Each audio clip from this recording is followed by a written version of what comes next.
Cosmic Connection. Headphones on. In today's video, we will continue with EP11 series, The Kushite Who Controlled the Dynasty. Peace to the Queens of Kushite. Peace to the rulers. The torches burned inside the temple halls of Napata, and the scent of incense rose toward ceilings carved with the names of kings. Statues of Amun stood silent, watching over a dynasty that ruled both Nubia and Egypt. The 25th dynasty was not a minor chapter in history.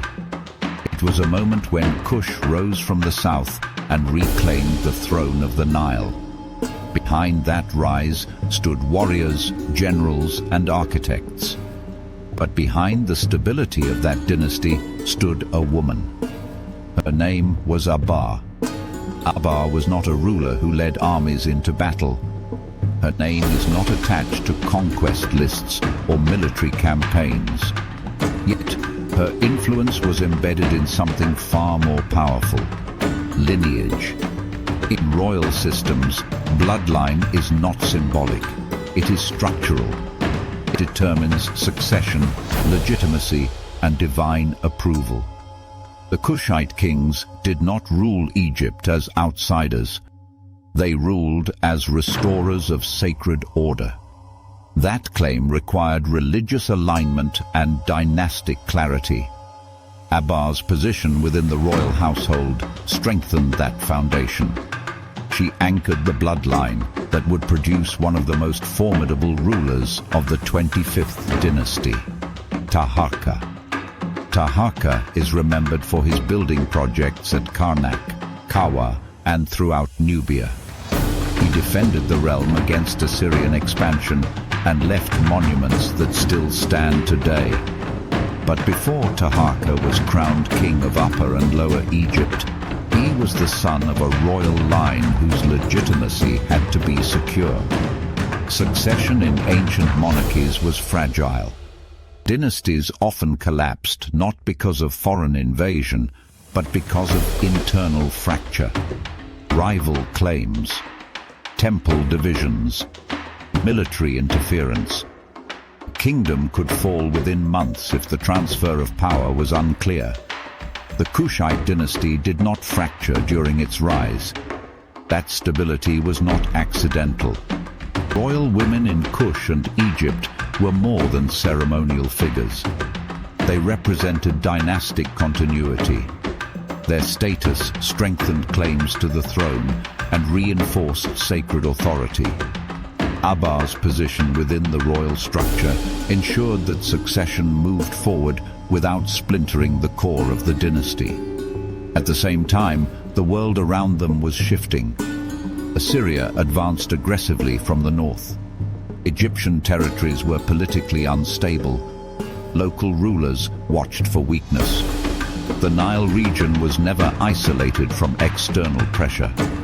In times like this, military strength alone is not enough. An empire survives when its internal structure is solid. Abba's role existed inside that structure. The Kushite rulers tied their authority directly to the god Amun.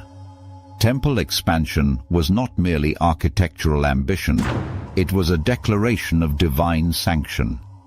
Every column raised, every inscription carved, reinforced the idea that the dynasty ruled by sacred order.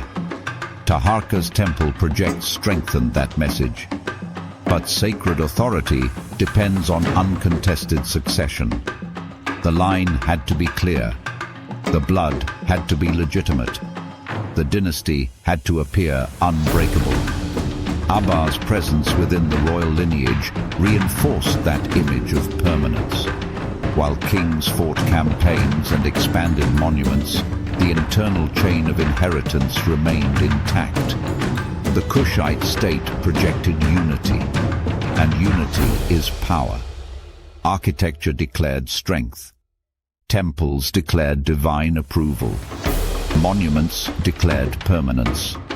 But dynasties endure only when their foundation is secure.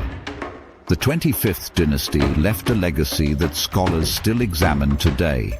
not only because it reclaimed Egyptian traditions, but because it preserved continuity during a volatile era.